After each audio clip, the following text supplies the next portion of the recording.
This Sunday, the 22nd of February, marks the official end of the Winter Olympics.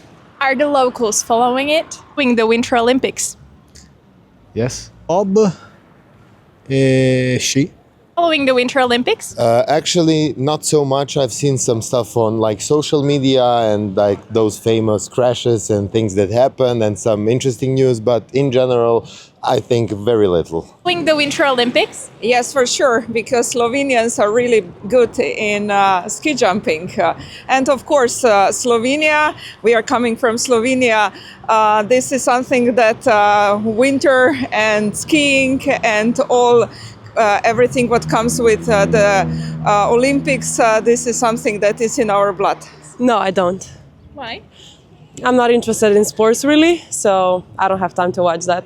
Yes, a little bit. I am from Slovenia and we have quite a good competition. Follow Winter Olympics?